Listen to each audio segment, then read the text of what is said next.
Hello, welcome back to the channel.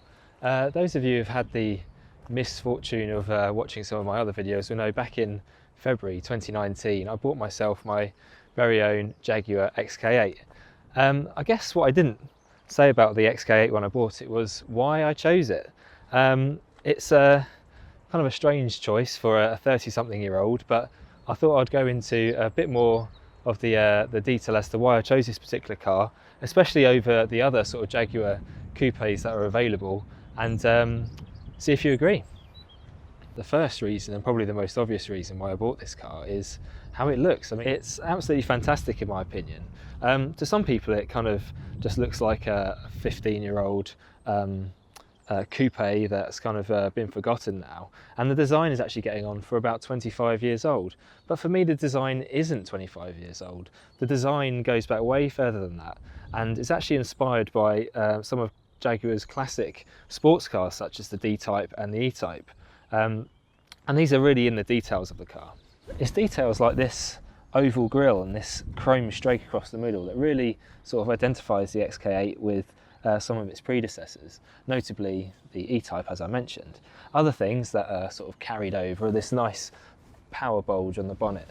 This was there originally for the E-Type and the D-Type to accommodate the straight six engine. It's completely unnecessary for this V8 because it's a different shape, but it's lovely that the actual shape of the bonnet is reminiscent of some of those classic Jaguars of old.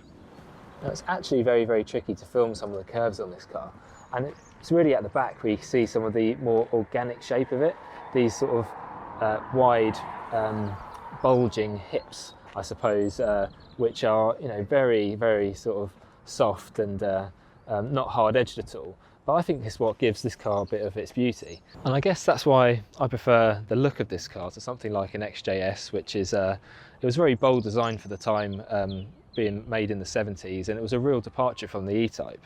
But Jaguar kind of recapturing the magic of that very special car in this particular design. But there's also something that was a little bit lost on the replacement for this. So the Jaguar XK or X150, I really don't think has such a beautiful shape. I mean, granted, it's newer and more contemporary and more fashionable, but I wonder in sort of 10-20 years time whether we'll be looking at the X150 in the same way as people are looking at these cars now.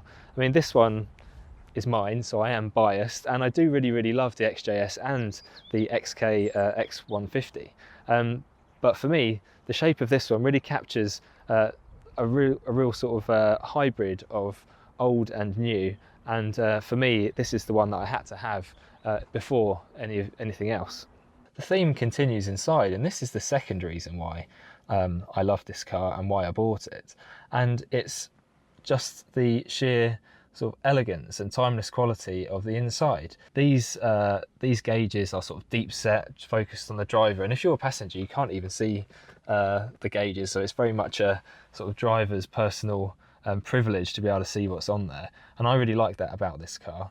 It's a beautiful place to be, and sort of acres and acres of wood, and the shape of the dashboard as well. I mean, I don't know if anybody's noticed this who's watching this video, but I saw in another video that somebody mentioned that the actual shape of the dashboard is meant to represent a Spitfire's wing, and so being a Brit, that's a lovely sort of touch to have in here, and I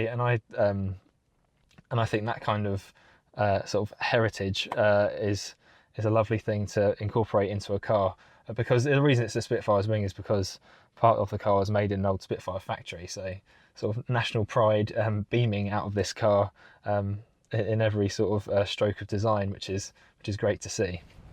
So the third, and arguably the most important for some buyers of XK8s, reason why this is the car to get is price.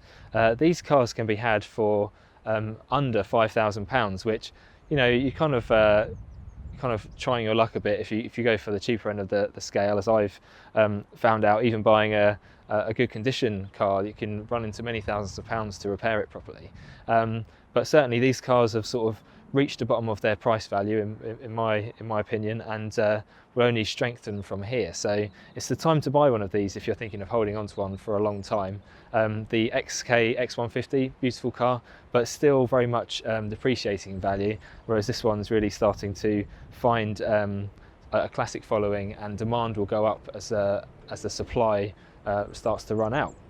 So that's the three main reasons why I bought this car over anything else. I don't know if you agree. If you disagree, then please let me know in the comments below. And thank you very much for watching. Hopefully I'll be back soon with some more Jaguar related content, but for now, see you later.